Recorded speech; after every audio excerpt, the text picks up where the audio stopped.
Hello, out there on the internet, on all my social media platforms. I'm Ken Schaefer, and I'm here to discuss all things related to men's sexual health.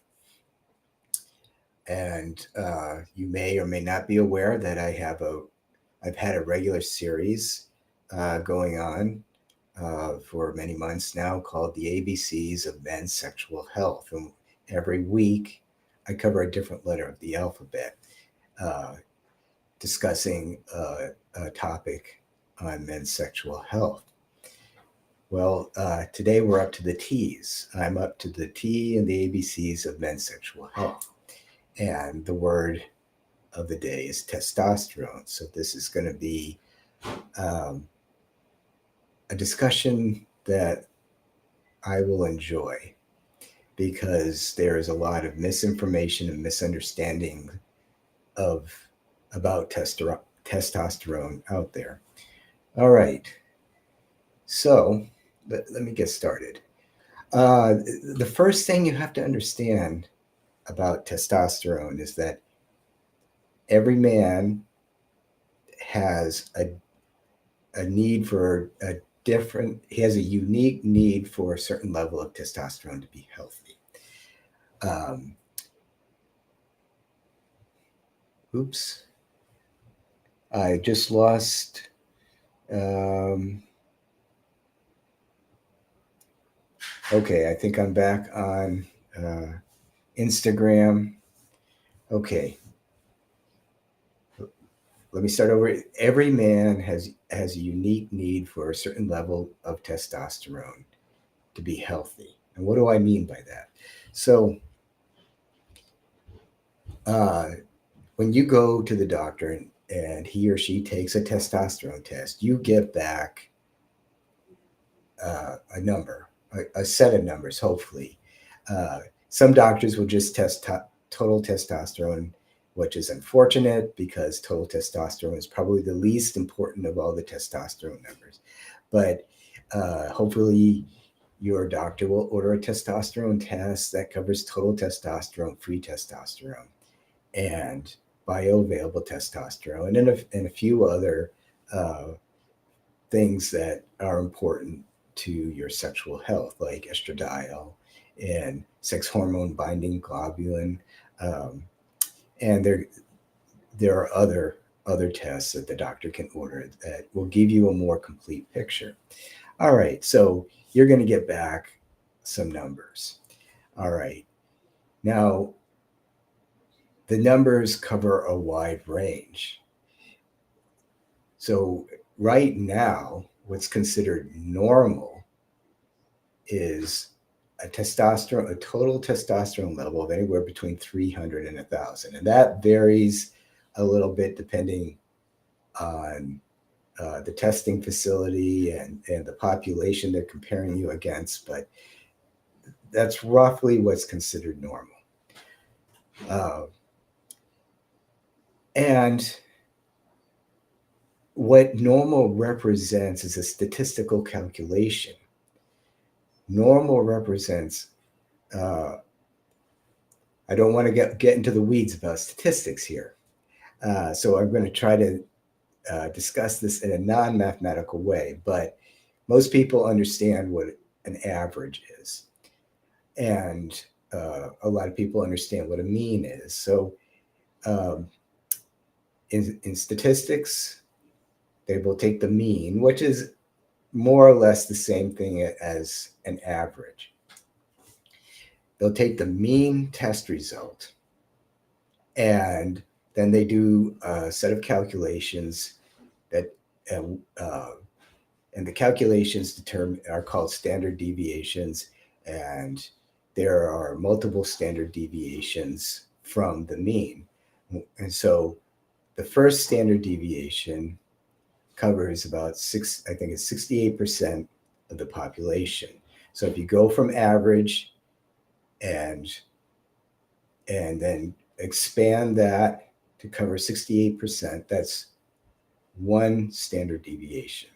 Okay, then there's two standard deviations, which cover 95% of the population. All right, so what what they do to determine normals, they take the average and they do this calculation, and anyone that falls within two standard deviations, or 95% of the population, is considered normal. Okay, so what's the problem with this? Well, there's not a problem with that per se. Uh, they are defining normal range. Unfortunately, it's a statistical calculation. It nowhere in that definition of normal is healthy. Okay, this is important. You can have a normal level of testosterone and not have a healthy level of testosterone. Normal does not mean healthy. Normal means you fall within that 95% of the population. Okay, so why doesn't normal mean healthy anymore? And did it ever? I'm not sure that it ever did, but um, what is going on is that over the past several decades, the average testosterone level has fallen uh, dramatically, and some studies are saying it's fallen by 50%. Okay, so when the average testosterone level has fallen by 50%, that shifts the normal range. So what's happening is that something is affecting the health of men. Something is affecting their ability to produce testosterone, and it's making them unhealthy. And the more unhealthy people you have in a population, the more unhealthy levels get normalized. So we have this situation where doctors and the general population, but doctors are the people interpreting this data, who are under the impression that normal means healthy. And if you get nothing else from what I'm saying tonight, normal does not mean healthy. And that's probably true for most medical tests. I believe the levels of other hormones and other things that they test for, I believe they they define normal in the same way. Uh, so whatever you're being tested for, if the doctor says, "Oh, you're normal, so you're fine," that's not good enough. Do not accept that answer. If you are in the very low or high range on any medical test, you should be concerned and you should question your doctor and start doing some research on your own. But I transgress. Let me continue with testosterone. So, again, to recap, normal is a statistical calculation that covers 95% of the population. Um, and it's based on the average level of testosterone. Since the average level of testosterone has dropped dramatically over the past few decades, what's considered normal has dropped. So, because we have all these men with unhealthy levels of testosterone in the population now, unhealthy levels are now normalized. So, when your doctor tells you your testosterone level is normal, uh, you need to question him or her uh, about that. Uh, and please tell them, if you are concerned about your testosterone level and they're telling you you're fine, you can tell them that is not the same as healthy. Healthy is not part of the definition of normal testosterone. Okay, so what are good numbers? Well, the numbers don't tell the whole story. Uh, every hormone has a receptor. So what hormones do is uh, They go to a target cell. If the target cell has receptors, the hormone, uh, it's like, think of it as a key in a lock. It's like the hormone is the key and the receptor is the lock. So the hormone enters the receptor, attaches to the receptor, and that um, instigates or initiates some kind of action within the cell. Um, so these receptors, these hormone receptors, there are different levels of sensitivity that they have to their hormone. And this, at least in the case of testosterone, that level of sensitivity to testosterone is based in genetics. Um, so some men and women are genetically very sensitive to testosterone, and some men and women are genetically very insensitive to testosterone. So if you have high testosterone sensitivity, you might be one of the few men out there who has a total testosterone of 300 and you're just fine because you may have all the testosterone you need, but you're an exception.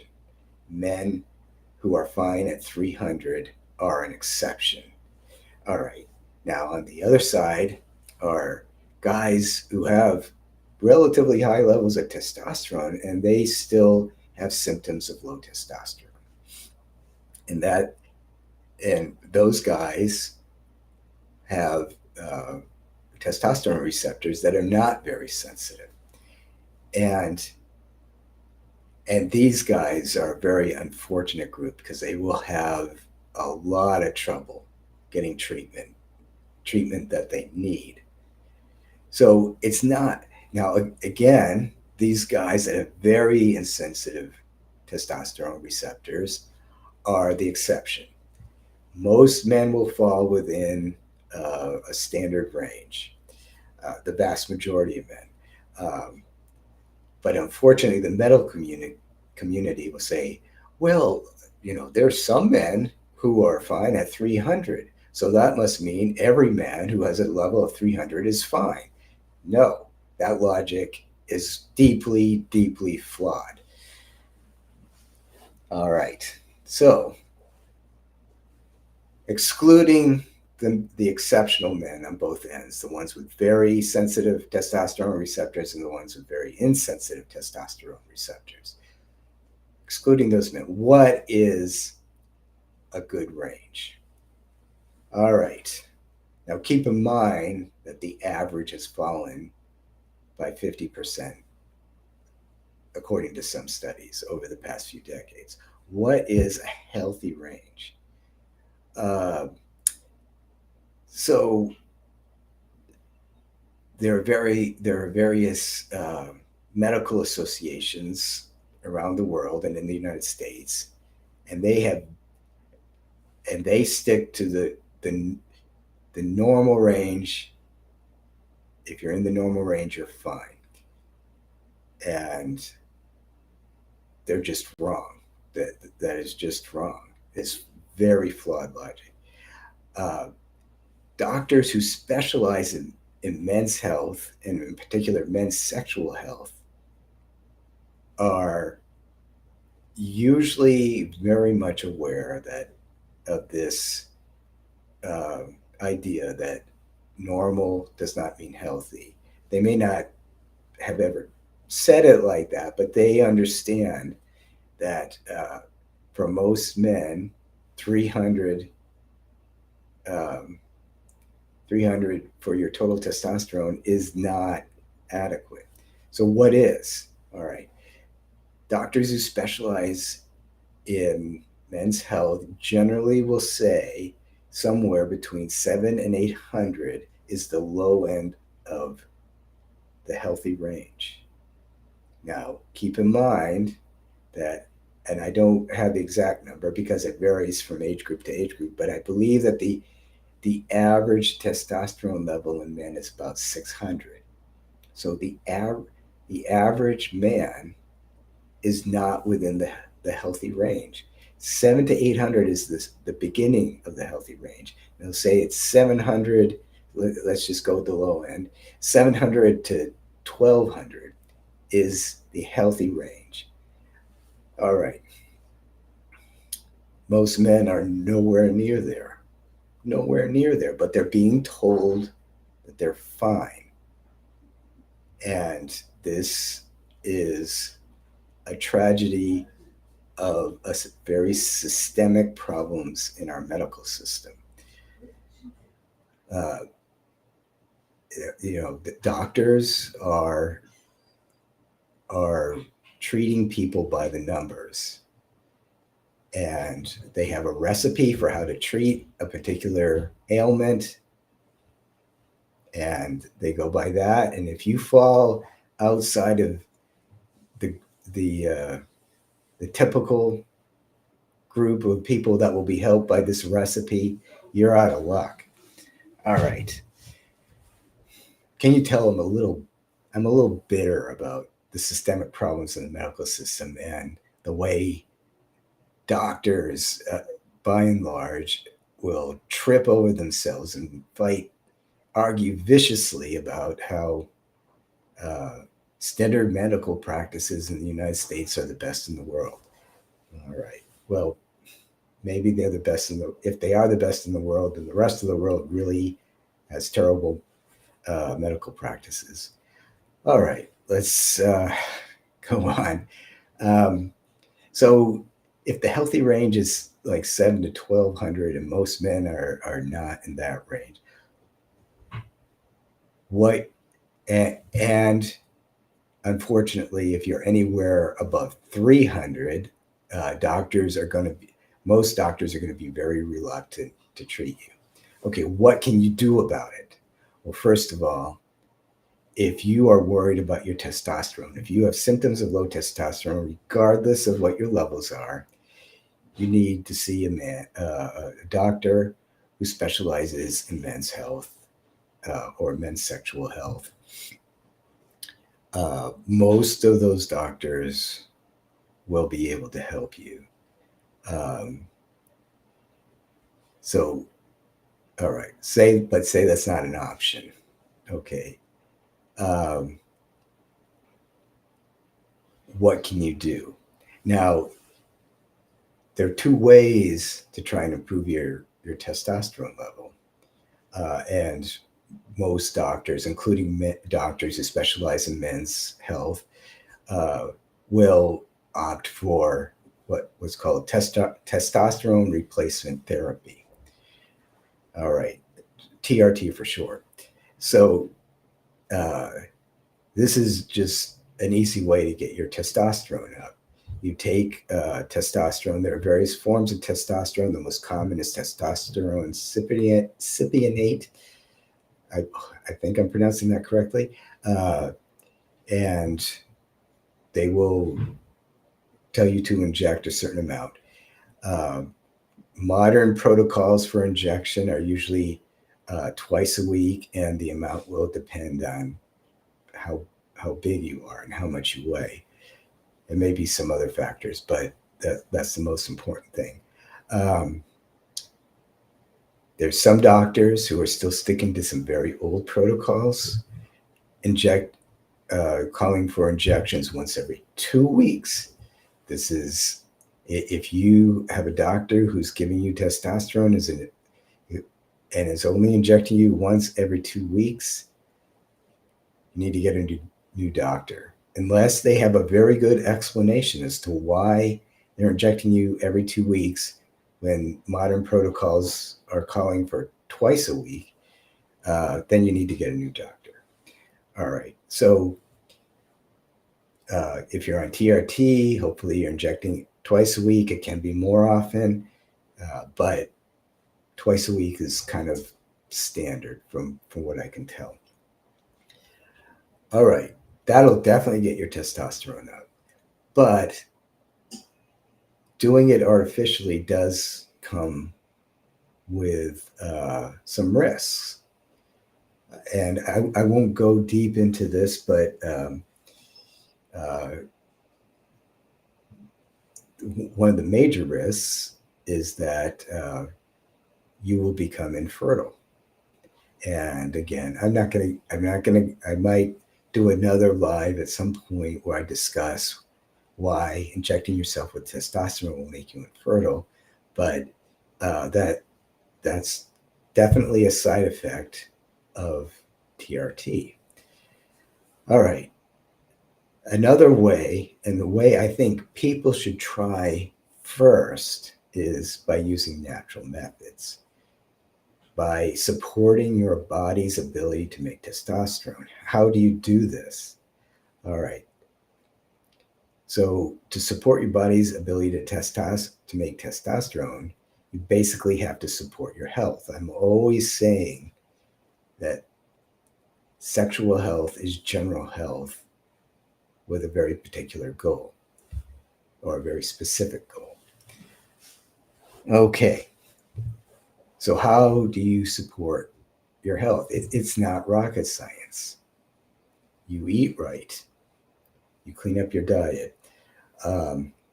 If people want me to recommend a diet, I usually recommend the Mediterranean diet, or adopting a diet that's very similar to the Mediterranean diet. And uh, I'm not a, I don't follow the Mediterranean diet, but my diet is quite similar to the Mediterranean diet. Okay, clean up your diet. Get rid of Follow the Mediterranean diet. Get rid of junk food. Get rid of processed foods. Eat natural foods, and eat organic. And why do you want to eat organic? I'll get into that in a second. All right. So, next thing you can do is exercise. So, there's a lot of confusion about how to use exercise to help your testosterone levels. Um, the idea behind exercising is to get healthy. Now, exercise can directly influence your testosterone levels. I don't believe for most people that direct influence is all that significant.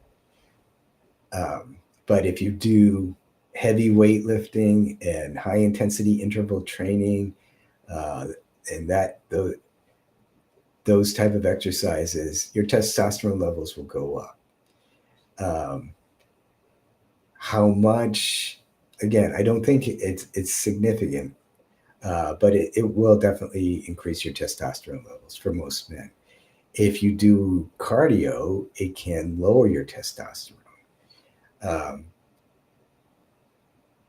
now, so a lot of guys will only lift weights and do high intensity interval training, and they won't do any cardio. And this is a mistake. Okay. That, they're deathly afraid of walking a mile because it's going to lower their testosterone levels. And your body is a very complicated system.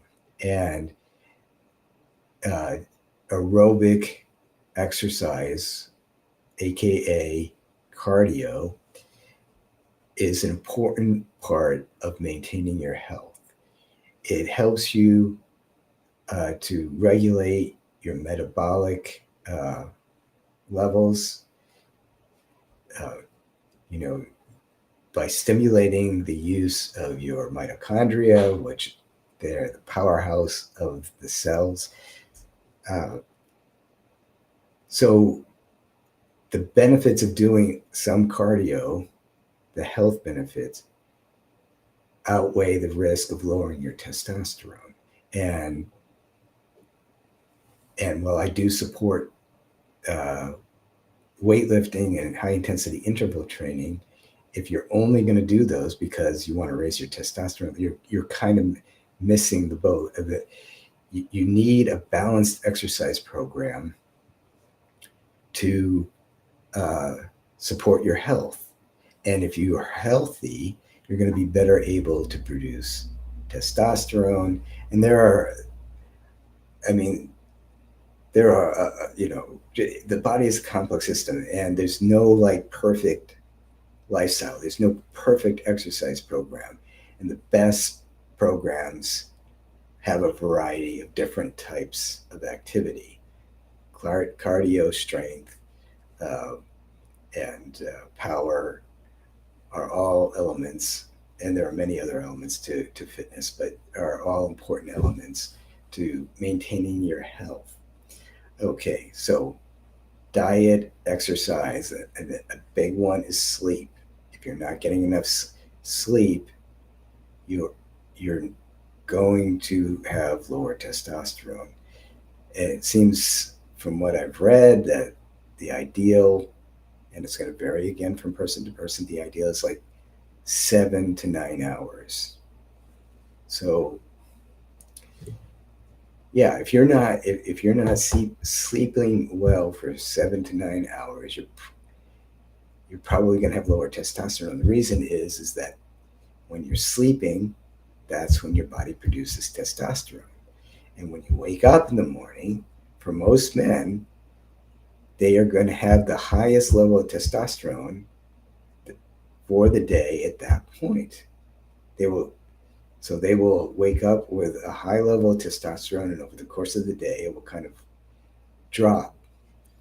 And then you go back to sleep, you replenish your testosterone levels, and you wake up again with higher testosterone levels.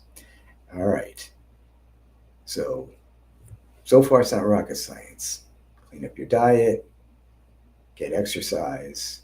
Um, Another thing I want to say about exercise: don't exercise to extremes, okay? The problem with low testosterone for cardio is primarily for people who are doing very extreme levels of endurance exercise, like running marathons or uh, you know doing bike races that are 100 miles or doing ultra marathons. Those people are definitely going to lower their testosterone significantly. And the other end of the other extreme end is, um, you know, if you're doing like bodybuilding or um, very extreme, like if you're a CrossFit competitor, you're that's a little extreme. Your body really isn't constructed. Some people do quite well, but most of us are not constructed to do that kind of extreme level of strength training. And that could affect your health. It won't necessarily lower your testosterone, but it could affect your health in other ways. If nothing else, you can get an injury that will prevent you from exercising, and that will affect your health. All right. So, so the next thing I want to talk about is avoiding uh, environmental toxins. Now, there are a lot of different environmental toxins, but the ones I'm going to focus on are called endocrine disrupting compounds. So, what these compounds do is screw up your endocrine system. And that, if you don't know what the endocrine system is, that's your system of hormones and how you make hormones and how you use hormones. Testosterone is a hormone, estrogen is a hormone, cortisol is a hormone, insulin is a hormone. So if you have these endocrine disrupting compounds entering your system, uh, you can really mess up your health. All right. So there is a lot of data that suggests that the two major reasons why people have lower testosterone, that men have lower testosterone, is um, lifestyle. They're not living a healthy lifestyle. And the other one are these endocrine disrupting compounds, or EDCs for short. I'll just call them EDCs. For some reason, I have trouble pronouncing endocrine correctly. And the more I say it, the more I'm going to mess it up. All right. So, what's happening is that these environmental toxins, these EDCs, are getting into our system, and they mimic estrogen. They're estrogenic. They and what that does is in both men and women, it contributes to infertility. Okay, uh, infertility rates are going up at 1% a year, and that may not sound like a lot, but after a few years, that 1% keeps adding up. Right now, 1 in 4 couples who are trying to conceive cannot conceive naturally. When I was growing up, that was unheard of. Okay, when I was a kid, that was unheard of, and that number is rising. 1 in 4 couples need help to conceive children, and if it goes up at 1% a year, uh, in not too many years, it will be 50% of couples, and if that trend continues, it will eventually make it impossible for us to have children naturally without medical intervention. Okay, so another problem with these EDCs is they're making us fatter. The estrogenic properties are causing us to put on more weight. That's an effect of estrogen. Uh, estrogen uh, estrogen causes the body to put on extra layers of fat, and uh, I mean it's well known that women who have higher levels of estrogen than men have more body fat. Now they need that body fat. That, to be a healthy woman, you need a higher level of body fat than a man. But estrogen is the reason why women have more body fat. Well, now we're getting inundated with these estrogenic chemicals, and part of the reason, and there's an obesity epidemic, is that these estrogenic compounds are messing with our endocrine systems. Um, Now, that's not the only reason. A lot of it is diet, it's lifestyle and toxins. Uh, a lot of people are fat because they have a crap diet. Uh, so, clean up your diet and avoid toxins, and that will help you lose weight. Okay. See, this really isn't rocket science. I think a lot of people are not aware of the environmental toxins, but it it all it all makes sense when you talk about it. All right, so how do you avoid these environmental toxins? Well, the major source, there are many sources of these environmental toxins, and um, there are whole books written about it. One of my, I wish I had pulled, I think I might have the book right here. Yep, I do. I do. Sorry for turning around, but you know that is unfortunately backward, isn't it? I don't know if you can see that, but the title of the book is Estrogeneration: How Estrogenics Are Making You Fat, Sick, and Infertile by Anthony G. J, spelled Jay, PhD. This this is like my Bible on this subject. So highly recommend you read it. Um, it's also an audiobook, so you can listen to it. It will change your life. Okay. Well, there are many sources of these compounds. It seems like the major sources are plastics, and look at all the plastic around us, the amount of plastic, the microplastics that are proliferating in the environment. These plastics are estrogenic. All right. Another major source is um, the pesticides they put on our food. Uh, so that's why earlier I said to eat organic, because organic food has far less of these pesticides on it. I don't think it's zero, but they attempt to grow this food without the use of pesticides. So by eating organic, you are greatly reducing your your exposure to these toxins. And like I said, there are many, many sources of these toxins. You should read this book and read other books on the same topic. It blew my mind. I'm betting it's going to blow yours.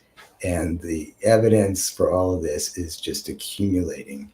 A few years ago, it was hardly known, and now the scientific community is waking up to it, and the medical community is waking up to it, and it's starting to get out into public consciousness. So I'm doing my bit to get this out into public consciousness. Well, I've been going on for over half an hour now. You can see how passionate I am about this topic. So, two things you can do to avoid plastics: get all the plastic you can out of your kitchen. Do not store your food in plastic containers. Find glass, metal, or ceramic containers to store your food in. Do the same thing in your bathroom. If you have a plastic shower curtain, replace it with a cloth shower curtain. I use, forget what the material is. I tried a cotton one and it didn't work out well. It just got filled with mildew. But I apologize. I have a shower curtain made of a specific kind of cloth, and I can't think of it off the top of my head. But whatever. Do not use a plastic shower curtain. Get plastics out of your bathroom. Okay, personal care products. A lot of personal care products are filled with toxic chemicals. The government does a horrible job of regulating our exposure to toxic chemicals. So in the United States, they can put any chemical they want into anything unless it's proven to be toxic. It's assumed to be non-toxic. And a lot of chemicals that we know are very toxic are still in our personal care products. So find personal care products that are made from natural substances. I will say that as far as personal care products, I have not found a good substitute as an antiperspirant, but as a deodorant, I found that colloidal silver. I spray colloidal silver on my armpits. It's the best thing I've ever used as a deodorant. As far as an antiperspirant, I haven't found a good replacement for the toxic stuff I used to use, but I just live with sweaty armpits. Whatever. It's I'm fortunately at an age where I don't have to worry too much about that kind of thing. So I've really been talking for a long time. Probably should wrap this up. Someone wants to send me a message. Okay, I will have to. Okay, let me wrap this up. We've discussed a lot. I started with testosterone and the problems with the medical community and how they interpret testosterone tests and why they are wrong or why they are misinterpreting the tests. I also covered uh, what you can do, some of the things you can do to treat low testosterone. Uh, the artificial way is through TRT, and I am on TRT, by the way. But I think everybody who has low testosterone should try natural methods before going to TRT. I went over those natural methods. It's basically common sense health stuff plus avoiding environmental toxins. All right. So that's kind of a recap. So if you have questions, I want you to reach out to me. There are many ways you can reach out to me. You can, now I'm on several different social media platforms at the moment. I'm on Facebook. I'm streaming right now on Facebook, Instagram, and Twitter, and yes, oh, and YouTube. If you're on whichever platform you're watching this on, you can contact me, DM me. You can go to my website. Oops, wrong one. My website is Instagram, Facebook, website. Okay. I think that's my website, healthysexualitywithken.com. You can contact me through there. You can go to my Facebook profile and contact me there. Instagram. I'm also on TikTok. I hope to be starting some more lives on TikTok quite soon. And let me see, YouTube. Here's my YouTube handle. And while I have you here, I want you to sign up for my newsletter, okay? I'm going to be starting a series of fitness videos, and I'm going to be starting a men's health group that will be online. I hope to get that started within a month or so, get that public. And if you subscribe to my newsletter, you can get all kinds of great information that I'll be feeding you. Every time I write a blog article, I have a blog article that in the works about the falling levels of testosterone. So every time I write a blog article, you'll be informed.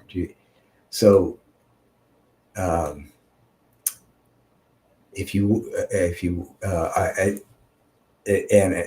to sign up for my newsletter, there's many ways you can sign up for my newsletter. You can sign up through my website, which is healthysexualitywithken.com. I have a promotion I'm running with my good friend Lisa Atkins. Lisa has a website.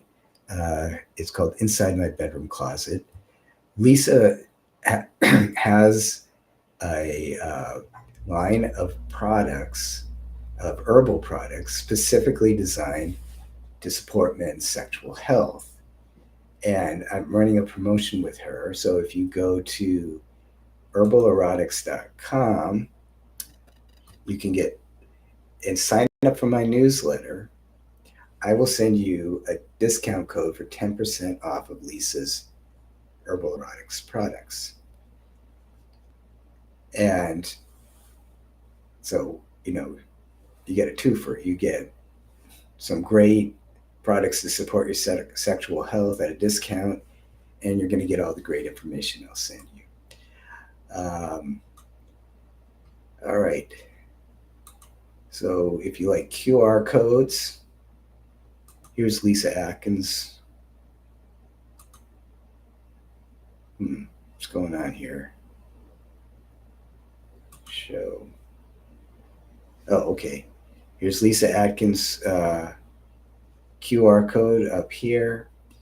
And uh, if you want to, the QR code for the Herbal Erotics webpage, there it is right there.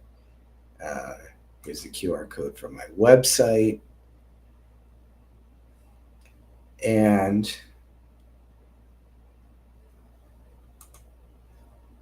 you and I've just set up another web page where you can sign up for my newsletter called healthysexualitynews.com. Okay, if you go there, I will send you some information on how to fight erectile dysfunction by supporting your health or becoming healthier. So if you're on TikTok, if you go to my profile, there's a link in my profile that takes you to Linktree, and there's several ways to sign up for my newsletter, and you can access all my social media and a bunch of other stuff from there. So uh, now, and if you're on TikTok, I mean, if you're on Instagram, you didn't see the QR codes and the websites that I've been putting up. I have a thing with TikTok that doesn't play well with streaming software. So I can stream on other social media platforms very easily, and I can show them all these things, and I can uh, uh, put up QR codes and websites and social media handles and that kind of thing. But um, uh, Instagram doesn't do that. But if you're on Instagram, all you got to do is go to the link in my profile, it'll take you to Linktree, and you'll have access to everything I was talking about. Okay, so